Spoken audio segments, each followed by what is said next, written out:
అనంతపురం మండలంలోని ఎదిరగుట్టల సమీపంలో ఉన్న రాళ్లవాగు వంతెన ప్రమాదకర స్థితికి చేరుకుంది. గత సంవత్సరం ఈ వంతెనలో కృంగిపోవడం జరగడంతో అధికారులు వాహనాలు వెళ్లవద్దని హెచ్చరిక బోర్డులు ఏర్పాటు చేశారు. అయితే కొద్ది రోజులకే ఆ హెచ్చరికలు కాగితాలకే పరిమితమయ్యాయని స్థానికులు ఆరోపిస్తున్నారు. చర్ల మండలం సహా పక్క ప్రాంతాల నుంచి వందలాది భారీ లారీలు ప్రతిరోజు ఈ వంతెనపై నుంచి రాకపోకలు కొనసాగిస్తున్నాయి. వంతెన దెబ్బతిన్న విషయాన్ని హెచ్చరిక బోర్డులు ఉన్నప్పటికీ లారీలు వెళ్తున్న విషయాన్ని స్థానికులు పలుమార్లు అధికారుల దృష్టికి తీసుకెళ్లినప్పటికీ ఎలాంటి చర్యలు తీసుకోలేదని ఆవేదన వ్యక్తం చేస్తున్నారు.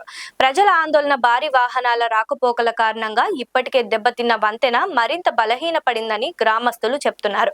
ప్రస్తుతం వంతెన పరిస్థితి చూస్తే ఎప్పుడైనా కూలిపోయే ప్రమాదం ఉందని స్థానికులు భయాందోళన వ్యక్తం చేస్తున్నారు. ప్రమాదం జరగక ముందే చర్యలు తీసుకోవాలి. ప్రమాదం జరిగిన తర్వాత స్పందిస్తే ప్రయోజనం ఏమిటి అని ప్రజలు ప్రశ్నిస్తున్నారు. ఫిర్యాదులు చేసినా ఫలితం లేదు. గత ఏడాది నుంచి పలువురు అధికారులు సంబంధిత శాఖల దృష్టికి సమస్యను తీసుకెళ్లినా స్పందన లేదని స్థానికులు ఆరోపిస్తున్నారు. వంతెన వద్ద ట్రాఫిక్ నియంత్రణ, భారీ వాహనాల రాకపోకలపై నిషేధం, మరమ్మతులు చేపట్టాలని పలుమార్లు కోరినా పరిస్థితి మారలేదని చెబుతున్నారు. ప్రమాదం జరిగితే బాధ్యత ఎవరిది? వంతెన కూలిపోయే పరిస్థితిలో ఉన్నప్పటికీ అధికారులు, ప్రజాప్రతినిధులు స్పందించకపోవడం తీవ్ర విమర్శలకు దారితీస్తోంది. ప్రతిరోజు ప్రాణాలను అరిచేతిలో పెట్టుకుని ప్రయాణిస్తున్న ప్రజలు ప్రమాదం జరిగిన తర్వాతే అధికారులు మేల్కొంటారా అని ప్రశ్నిస్తున్నారు. రాళ్లవాగు వంతెనపై వెంటనే సాంకేతిక పరిశీలన చేపట్టాలి. భారీ లారీల రాకపోకలను తక్షణమే నిలిపివేయాలి. ప్రత్యామ్నాయ మార్గాలను సూచించాలి. వంతెనకు శాశ్వత మరమ్మతులు లేదా పునర్నిర్మాణం చేపట్టాలి. ప్రజల ప్రాణాలకు ముప్పు వాటిల్లకుండా అధికారులు తక్షణ చర్యలు తీసుకోవాలి.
లైక్ చేయండి, షేర్ చేయండి, సబ్స్క్రైబ్ చేయండి. మరిన్ని వీడియోల కోసం బెల్ సింబల్ పై క్లిక్ చేయండి.